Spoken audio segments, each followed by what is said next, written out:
Hi folks, Canadian Prepper here. We have some major deployments of strategic weapon systems, not in Ukraine, but along the borders between pro-Russian countries and NATO countries. All eyes are on the looming counteroffensive, and in fact, Kiev is under bombardment as we speak. But there is a much more serious situation developing between Poland and Belarus, as well as the Baltic states and Russia. We're going to talk all about that today, and that is just scratching the surface.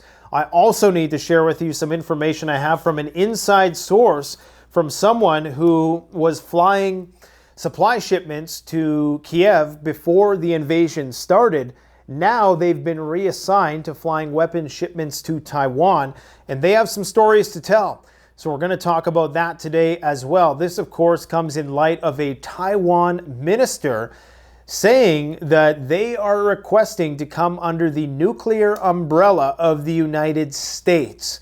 If you think that the Chinese were dead set on Taiwan before that announcement, it's pretty much locked in right now, and they've likely expedited their plans threefold after hearing that Taiwan wants to come under the U.S. nuclear umbrella. Now, wants to and will be able to are two different things, but we're going to parse that all out for you today.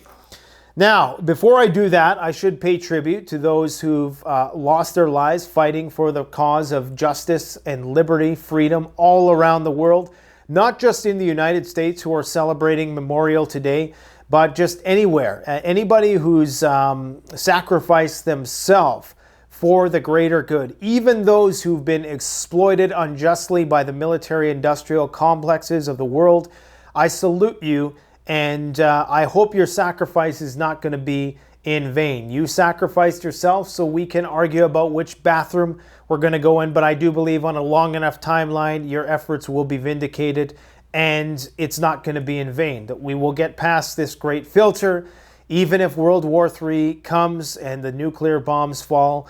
On the opposite end of this, I do think that we will have salvation in more respects than one. So thank you for your service. Now, I'm going to give you a brief overview of what we are going to talk about, and I'll just put up some sludge content for you in the meantime here. All right, let's, of course, I logged out, and now I have to log back in. For those of you who have short attention spans. Okay, what you're seeing behind me here is S-400 missile defense systems being trucked in, trained in, to Belarus. Now, what's so significant about this? This is Russia's most capable weapons defense system. They do have the S-500 and the S-550 that are more capable, but I don't believe that those are in mass production quite yet. The S-400 is the top of the hop, arguably, at least on paper, even better than the Patriot missile defense system.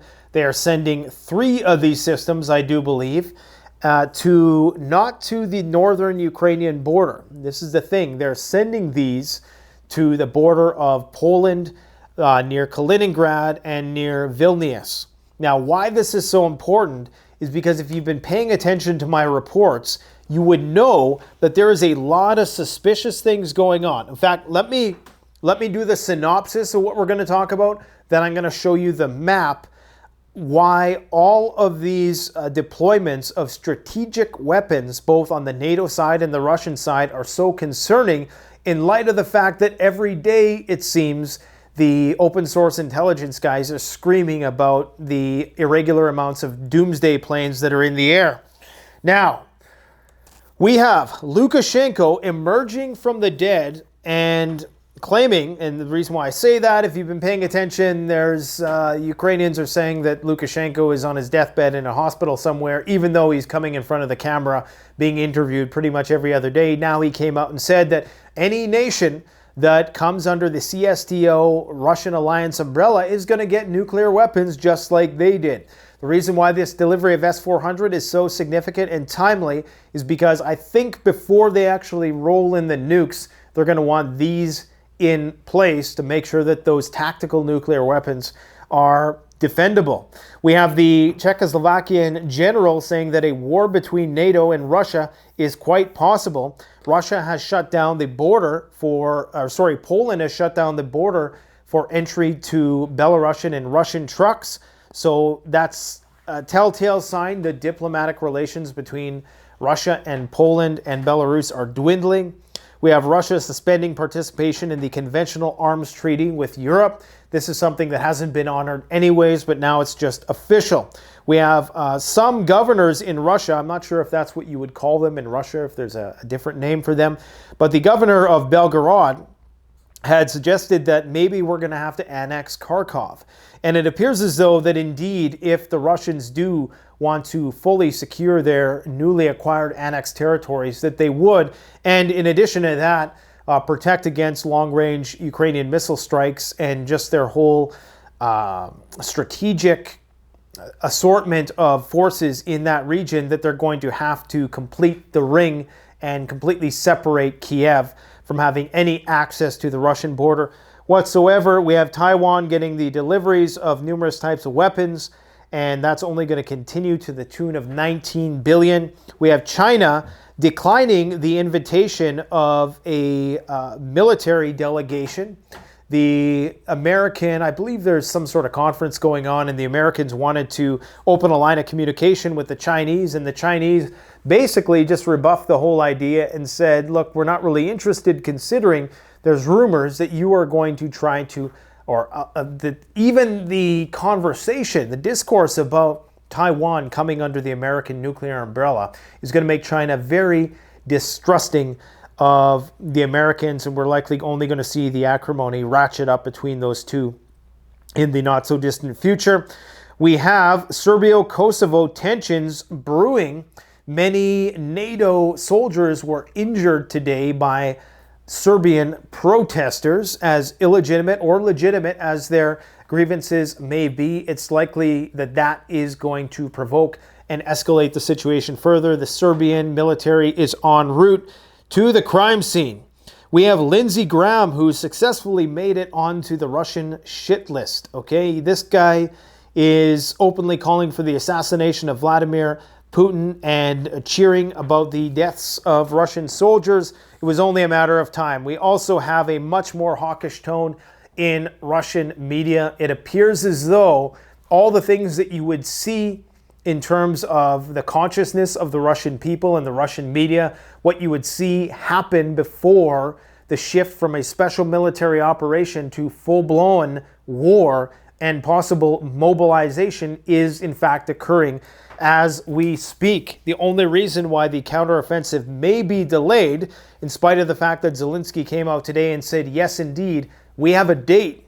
They actually have a date and they have a plan, but of course they're not going to tell us what the date and the plan is. Apparently there's some flooding in the Odessa region, and that this, of course, is going to complicate. If there's a lot of rain, that's going to make things muddy. That means that the brakes are going to be put on this counteroffensive business until the ground is firmed up enough that tanks can drive over it. Gonzalo Lira completely thrown under the bus by the U.S. State Department when questioned by a reporter. A representative of the U.S. government basically was completely ignorant to the concerns about Lira being arrested by the Ukrainian authorities. If you don't know who that is, I'll let you know in just a minute. Doomsday planes abound in the air again, claim the open source intelligence guys. We have Ukraine calling for 500-kilometer range missiles in order to hit Moscow. They're asking the Germans for those. We have Patriots in Kiev confirmed to have been taken out by some satellite imagery that we've received, or at least partly confirmed to be taken out. And the Taliban are the good guys, again, apparently, because they're fighting with the Iranians. So don't be surprised if we start to, reframe the Taliban, in spite of all the things that we claim to hate about them and all the reasons why we're there in the first place.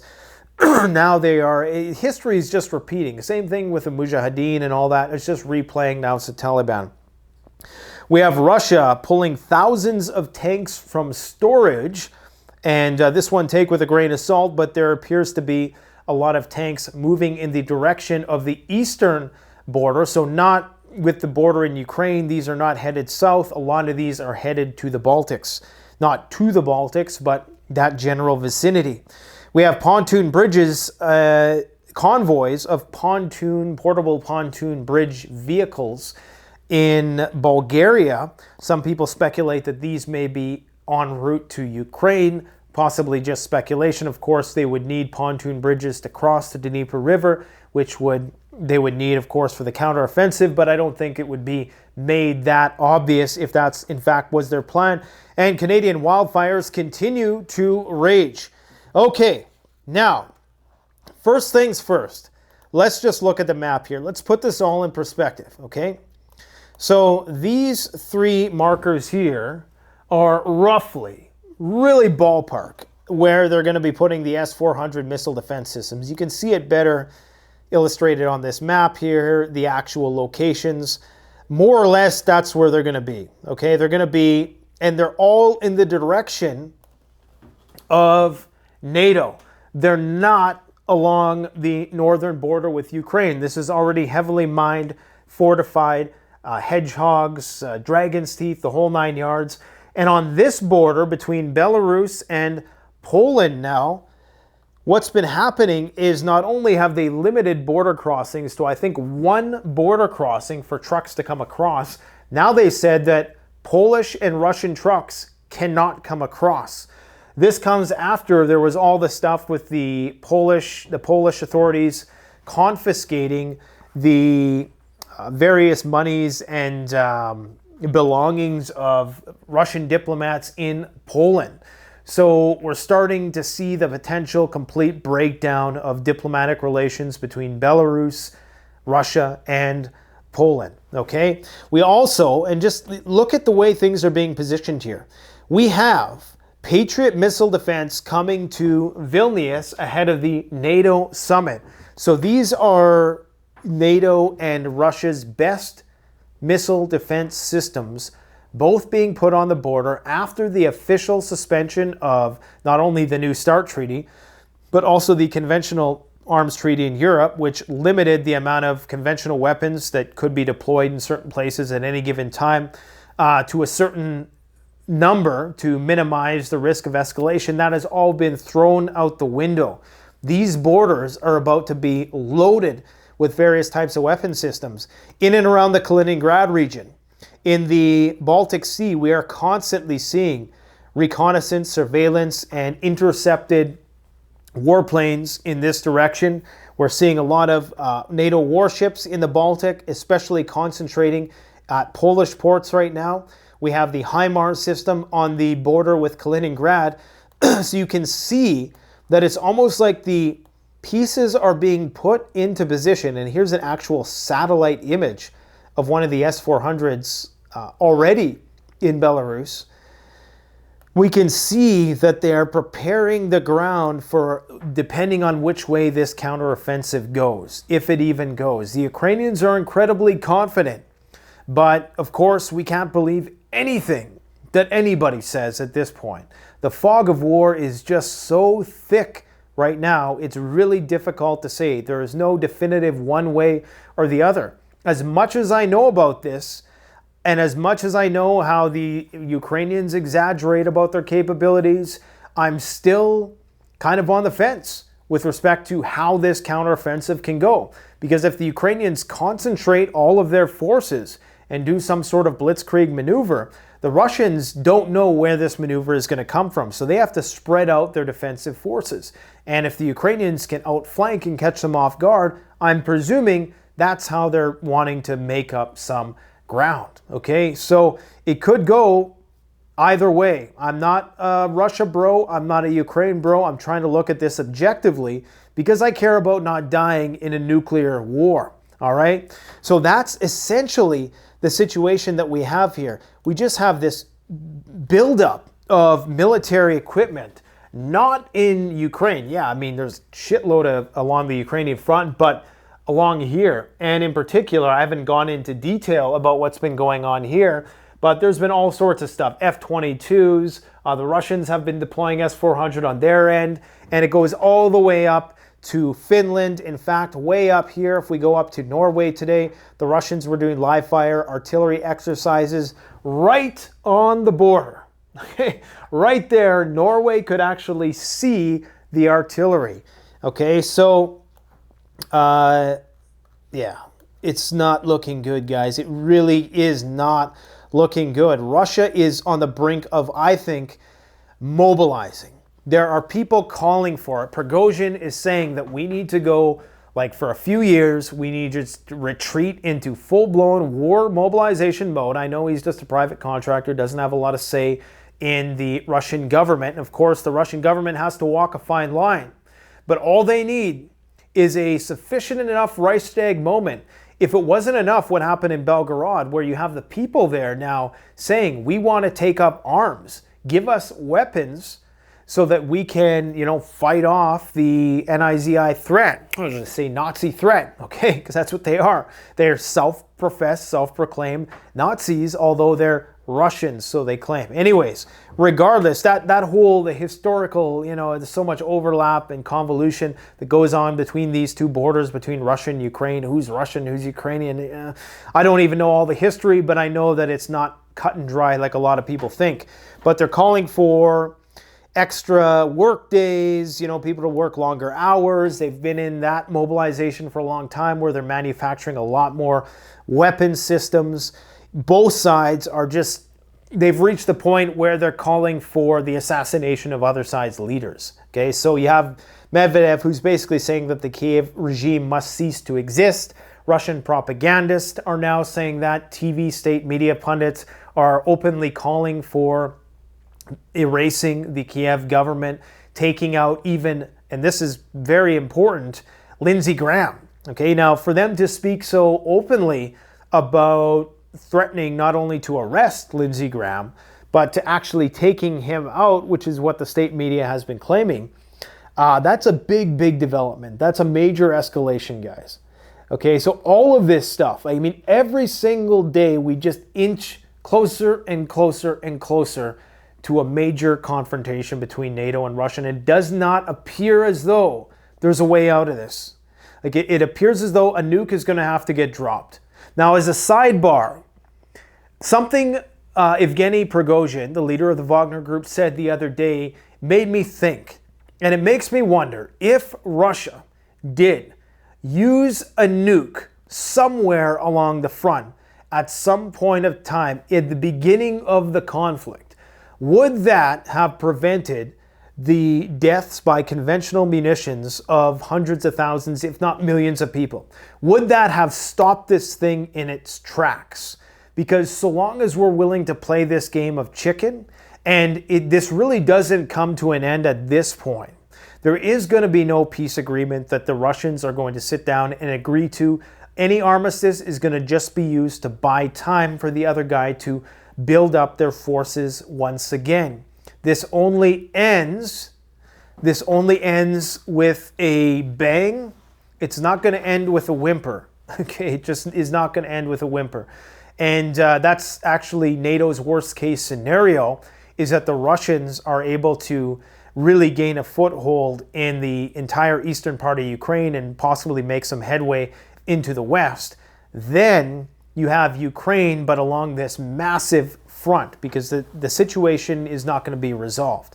If you just have demilitarized zones and no official cessation of hostilities, that means we're in a permanent state of DEFCON 2. And that would be even worse. So really, the best thing we can hope for at this point in time, and this is going to sound outrageous to some people, but if there was a demonstrative nuclear strike, definitely not on civilian facilities, not even on military per se, but just a nuclear detonation somewhere, that might be the only thing that causes everybody to pause and reflect long enough that we can get some people back to the table. Really, right now, it's a race. If you believe what you're hearing from Trump about how we're going to stop the war on the first day and all this stuff, which I think is nonsense. I don't think that's possible. It's too much of a complicated situation. You don't just pull out, because now we're in there too deep already. You can't just pull out. That's the thing. We've created a problem there, okay? So I think that this only ends one of two ways. It's going to end in a big nuclear war, or a isolated nuclear incident that causes the world to stop and recalibrate and hopefully come back to the negotiating table in a tabula rasa sort of way, in a blank slate sort of way. We almost need some big event to open the eyes of people around the world to show the gravity of the situation. Because as long as Russia keeps moving these red lines, we'll keep pushing. And the closer we get, the more lax Russia is with its red lines, the more NATO is involved in the conflict, then the greater the risk that a limited nuclear exchange quickly accelerates to a major strategic nuclear exchange. Right now, if it was to happen with relatively limited NATO involvement, many suspect that it would not evolve or escalate to the strategic level. That is, NATO fighting a war with the Russians. The United States threatens that we're going to respond conventionally if Russia nukes Ukraine. This is exactly what David Petraeus said, that we will eradicate Russia from their warships. Well, as we've always said, you're a fool to fight a fort with a fleet. But this is what they claim. Now, I suspect that eventually, because we've been calling Russia's bluff for the longest time, but eventually, they're going to call our bluff. They are going to attack a NATO base. They are going to use a tactical nuclear weapon, and they're going to see if we respond. And when we don't, because we don't want nuclear annihilation either. We're fully aware of the Russians' ICBM capabilities, their nuclear submarine capabilities, their bomber abilities, their hypersonic vehicles, and their EMP capabilities, the whole 9 yards. We know that it would be the end of civilization as we know it. So they're going to push back eventually. They are going to push back, especially if Ukraine makes significant headway in this looming counter-offensive. So keep on prepping. Oh boy, where should we go next? Let's go over to Taiwan because I want to address this issue. So I have an acquaintance who has been flying, weapons to Poland and Ukraine prior to that into Kiev, and he told me, he's sending me all kinds of messages. I made videos about it last year in the run-up to the invasion, and this is why I was so certain when many people were saying, the war's never going to happen. This is why we were so certain, because we had that intel source. And he just said just the atmosphere in Kiev signaled that this was different than previous years, that something was looming and was about to happen. He's saying that he's seeing the exact same thing in Taiwan right now. Taiwan is receiving Stinger missiles currently, and it appears as though that they're getting ready to go to war with the Chinese. There's been a lot of naval activity with the Chinese going across the demilitarized zone and entering into Taiwanese airspace in just the past few days. And all the other data points I can't bother to go over. Sometimes I wish this was the Matrix and I could just plug you guys into the brain and you could upload it and I wouldn't even have to make a video. That's probably coming with Neuralink in the coming decades ahead if we can just hold this together for long enough. But what's most concerning is that today, I can't believe this. This is unbelievable. Taiwan says it's in talks on being brought under the U.S. nuclear umbrella. Okay, we're supposed to be honoring the one China policy that says we're kind of neither in support of China, but we're also not in support of Taiwan, the whole strategic ambiguity thing. If this is actually successful, which it probably won't be, but that's not the point. And I say it won't be because that sort of thing takes a long time to negotiate, years.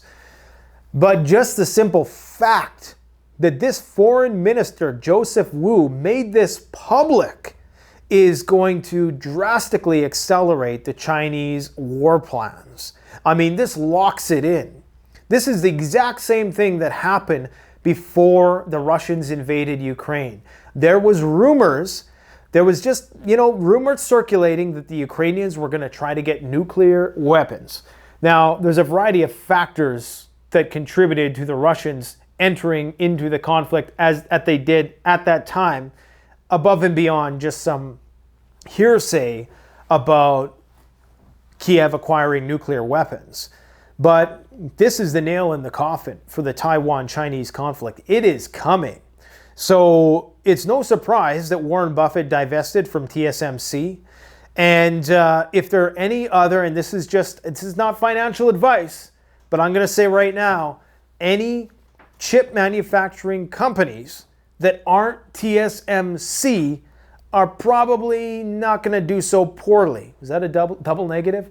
Are probably going to do okay, especially when the war starts. That's all I'm going to say. Not financial advice. But, this is how you have to think about the market. If you're in the market and you're trying to figure out how to keep pace with inflation in the very least, you just got to imagine, okay, with all this stuff that I'm telling you, what's the world going to look like in a few years? And then base your investments on that. What's going to be in high demand? The low price of oil right now, that's going to skyrocket. It's going to skyrocket because of a variety of different factors. We're going to go in a different video. The price of gold right now, which is under the boot heel of the US dollar, that's a little stronger right now, and uncertainty over the debt ceiling. The dollar is only going to go up and up and up. This debt ceiling cannot go on forever. In fact, the US credit rating has already been downgraded by one company in spite of their raising the debt ceiling. Anyways, this is absolutely insane.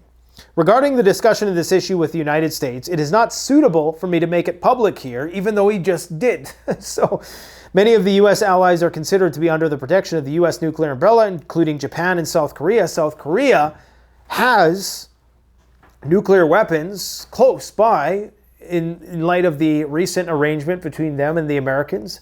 So they already have nukes close by anyways. Taiwan would mean the U.S. could use nuclear weapons if China invades the island. Could you imagine if the Americans used nuclear weapons on the Chinese? I mean, it would be Armageddon. It would be Armageddon because we don't even know what the Chinese have. And the Chinese have the capability to build things way faster than we ever could. And according to David Pine, who I've interviewed on the channel many times before, and you really can't believe the numbers that are coming out from the government and the mainstream media. Just check my time here. Okay, I got 21% on the camera. You can't trust them worth a lick. They're going to lie. Look at how they've lied over the past few years. Guys, they're going to lie till the bomb is inbound. Until the sirens roar, they're going to be lying. The Chinese have way more nukes than they're saying they do. It's just, I mean, you don't have to be a rocket scientist to figure out that maybe the 350 nukes they've been saying it's all they have for the last 30 years, maybe they have a bit more considering their economy has 10x'd in that time. Okay, so this is serious. So we're just going back and forth in terms of escalation. The Americans are going to be delivering $19 billion in backlog military equipment. I'm pretty much of the belief now, anytime you hear about rumors or rumblings of maybe we'll send these weapon systems, maybe we won't, that means they're going to send it. And that actually means they're probably already on to the next level of escalation. I wouldn't be surprised if they're already talking about fighter jets for Taiwan. China informed the United States about refusal of the meeting of the heads of the Ministry of Defense. So China officially informed the United States of its refusal to hold a meeting at the level of defense ministers at the sidelines of the upcoming Shangri-La Dialogue Regional Security Forum in Singapore. So they just said, we're not going to talk to you. I mean, that's, for the Chinese not to want to engage in diplomacy is pretty serious. Because usually them, and even the Russians to a degree, are very open. And for the Chinese to close that door completely. And remember, we have no arms agreements with the Chinese. We don't have those back channels that we do with the Russians that we've had for many, many decades. So if shit goes south there, it could go south real fast. There is something to say about the cultural similarities between, the Russians are in some ways more Western, so, there's less of a communication divide, but the divide between the Chinese and the West, I believe, is much greater. They have a much more collectivist culture than even the Russians.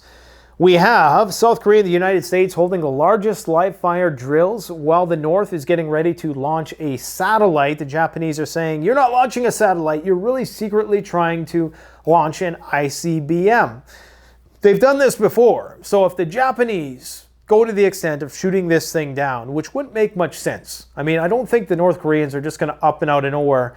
You know, I would be more concerned if they are launching a satellite, to be honest, because apparently they have satellites currently orbiting the planet that are not sending any signals back. Now, that could just be because they were duds and it was a failed experiment, or, as some people think, that they're in fact weapon systems waiting to be utilized. EMP weapons that if the shit hits the fan, they are going to utilize those. It's possible. All right, we don't have much time because I've been yammering on about God knows what. We talked about the Polish border closure to Russian and Belarusian trucks, a major, major escalation. We have the suspension of the Conventional Arms Treaty. We talked about that. We talked about the Kharkov. Briefly talked about how the governor of Belgorod wants the Russians to officially try to annex Kharkov. Now, Kharkov's a big city, 1 million plus. There's a lot, as far as I know, a lot of Russian-speaking people in Kharkov. In fact, don't quote me on this one. Please don't quote me. I could be dead wrong. But I think it kind of leans pro-Russian. So it could not be a bloodbath if they went and took the city. It could be something similar to what happened in Kherson. But it could be. And it almost seems inevitable that they, in fact, have to take that territory. I don't have the war map up right now. But they have to, because of this strategic issue, they really have to take a good chunk of all the way up to Kiev, pretty much.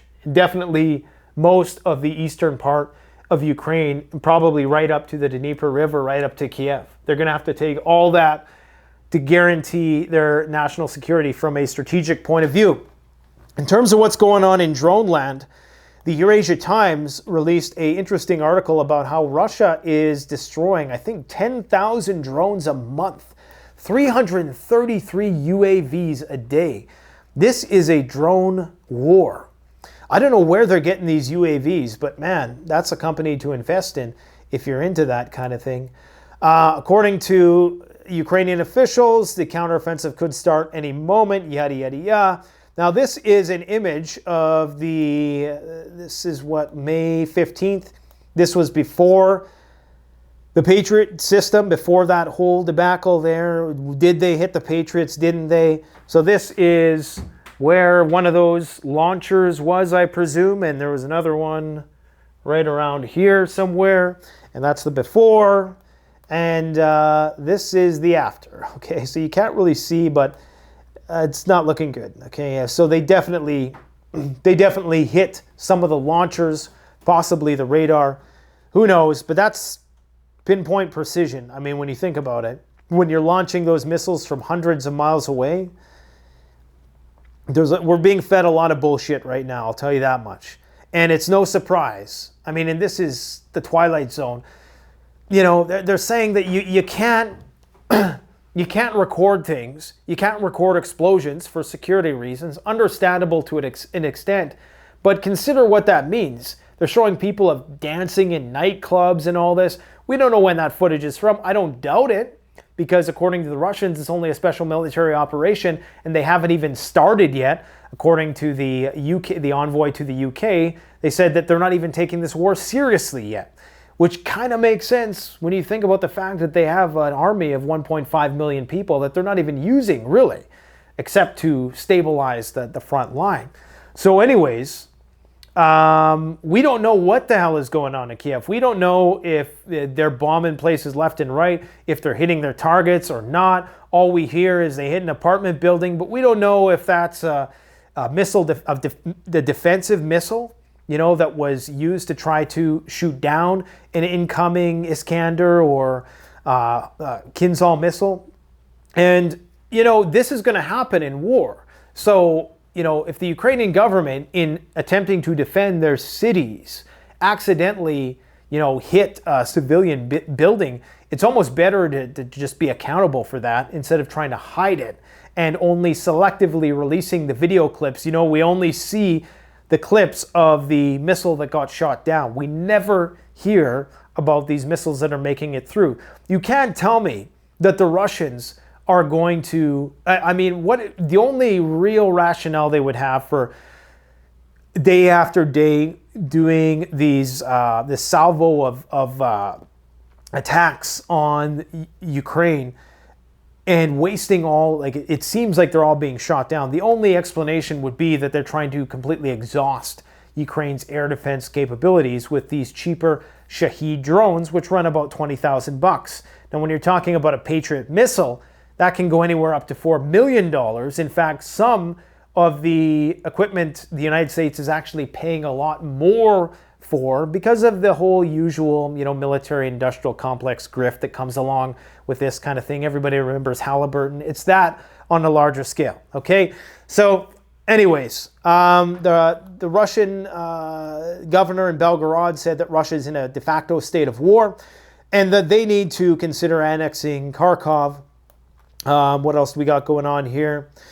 Lukashenko says Putin will give nuclear weapons to anybody who joins the Union State of Russia and Belarus, the Soviet Union. Remember when I showed you that general? After those NAZIs invaded the Belgorod region, they sent a Russian general with a Soviet Union patch and they got it on film. They said that for a reason, because this is just a continuation of World War III. I still find this amusing that every day Lukashenko is on camera. The guy goes to a military parade in Moscow. He's being interviewed by people on television, and the Ukrainian NAFO idiots are constantly saying, oh, he's dead, he's in the hospital, blah, blah, blah. Meanwhile, where's Zaluzhny? We get one or two short video clips, and I mean, something suspicious there. There's so much mirroring going on. And trust me, guys, I am not a Russian fanboy. I criticize Douglas McGregor. I criticize Scott Ritter a lot on this channel. All of those bros I criticize, but the NAFO crowd is just, I mean, the collective IQ of, I don't know, not that high anyways, okay? So what else did I want to talk about here? There was another big story that I feel that I am missing. We still have a lot of reconnaissance activity. This is today. NATO is still skirting the line of failure in the Baltic Sea. You're going to see another surveillance plane shot down soon. Russia is playing a lot with this fog. They're calling it obscurant smoke. So by the Crimean Bridge, they were doing drills with this obscurant smoke. So in order to protect their very high value assets, they're starting to just have this smoke cloud go 24/7. And especially they're probably going to do this around the Crimean Bridge to prevent against possible attack or to mess with radar systems and stuff like that. What else do we got going on here? Let's just go around the map and see what I haven't spoken about yet, because I really don't have a script. I have a loose guideline, but yeah, if Ukraine gets these German missiles, which they will because they're talking about it, they're going to get the 500-kilometer Taurus missiles. Then it's only a matter of time before Russia calls our bluff and does something. They're going to attack a NATO base. They're definitely going to shoot down a spy plane. That's definitely in the cards because that's already been normalized. I'm incredibly amazed that they haven't done much yet. Maybe the envoy to the UK and the Russian envoy to the UK is serious when he says they're not even taking this war seriously yet. Now, according to the most moderate estimates, they've lost around 1,500 tanks. They can make that in a year, and they had around 12,000 to start. There is video. I got videos to show you guys. I'm not going to have enough time to do this. This is the Serbian army en route to Kosovo. This is a fire that's brewing in Nova Scotia right now in Canada. Big wildfires still blazing in spite of the fact that we got slammed with rain. These fires in Saskatchewan are still raging. Sorry, I'm like a kid with ADHD here, but look at this. These fires are still raging. We're going to see those flare up right away again here. This is Lindsey Graham talking about how you should assassinate Vladimir Putin. It'd be great for the world. I don't know, like, do these guys get like a daily homework thing? Like they go and they clock in and this is your mission today, go start nuclear war with Russia. Like, why does Lindsey Graham of all people, and Victoria Nuland, like, why are they so hell-bent on getting us, and why are they the spokespeople? Why are they the hawks? You know, I sometimes wonder these things. What else we got going on here? Let's see, what is this? Oh yeah, this is Gonzalo Lira. So this is a reporter asking the U.S. government, let's play this one for you guys. Smugness with which this representative brushes this question off is very telling. This is the world we live in right now, the supposed land of the free, home of the brave. Channel. He was an outspoken critic of Zelensky's regime. The Ukrainian SBU released a press release saying he was arrested for justifying Coach Red Pill invasion. So ultimately it added up to speech. And I spoke with Congressman Ted Lieu, Democrat, and he said he urges the State Department to engage its authorities to, work out some sort of negotiation to get him released. So are you guys aware of this? How do we feel about our allies, detaining U.S. citizens for speech abroad? I will say in general that we're aware of the report. We obviously support the exercise of freedom of speech anywhere in the world, and I'll leave it at that. So you guys aren't working to get him released? I'm going to leave my comments where I just left them. He looked very uncomfortable there. So yes, we're trying to liberate the Ukrainians from the evil authoritarians, and we're not even going to save one of our own who tried to exercise their right to free speech. This is a video of tanks supposedly en route, not to the southern front, not to Ukraine, but in fact to the Baltic states. If there's anything the Russians know, it's war. I'm totally in your guys' way. I wish I need some sort of indicator. I do these videos at the end of the day when the communist cameraman goes home, or the communist camera crew, I should say. And I'm all by myself here, so I don't have anybody to tell me if I'm in frame. But yeah, that's a lot of tanks heading to, it appears, the big front between NATO and Russia. Okay, how much time do we got? We got 8%. I got to tell you guys, the best way to support this channel is you'll notice that we don't do sponsorships. 1 in 100 videos we'll do a sponsorship for a company that we truly believe in. The only thing I ask is like the video, comment, subscribe. Even if it's a trolling comment, please leave the comment. It's helpful to the algorithm. And if you plan on gearing up, know that we have created what I think is one of the best stores in North America for preppers. It's all high quality stuff at the best possible price we can offer. We do free shipping. We don't sell any garbage. Okay, there's a lot of companies out there, guys, that are selling garbage. And I'm not going to give you the whole lecture again because I've given it many times before. But this is the best way to support this channel. And you can pretty much find almost anything that's prepping or survival related on that store. Okay, go check it out, CanadianPreparedness.com. The sky is the limit. And guess what we have back in stock? Russian bear tents. Yes, we found ways. Just like the West is buying oil from Russia still, well, we found some ways. We found some ways. Check this out. If you missed my EDC video, go check that out. I'm telling you guys, the best damn EDC that money can buy, tried and tested by yours truly. Go check out that video. Anyways, what else we got to talk about? So the Czech General Staff head says that war with Russia is possible. Putin signs law on the denunciation of the European Armed Forces Treaty. What else do we got going on? This I found kind of strange. This was on Ukrainska Pravda. This was their main page. This is a page that is 99.9% war stuff when you go and click on it. Now, we're supposed to be on the eve of the big counteroffensive, right? And what are you seeing here? Dolphins, some sports stuff, just things that are not really related to the conflict. And that makes me wonder, are they trying to slowly back out the door on this counteroffensive thing? It's hard to say. Hard to say. I'm guessing it's going to go down. I just don't know when. We're not going to talk about the warplanes command and control centers up in the air. Talked about Gonzalo, the debt ceiling thing, just a big ruse at the end of the day. This is interesting. Oh yeah, Canada, we're probably going to join in on the whole AUKUS thing. So if you think we're not going to get nuclear submarines or possibly nuclear weapons, Canadians, you're wrong. We will. Or we're going to get more U.S. military activity up here. This is an interesting poll.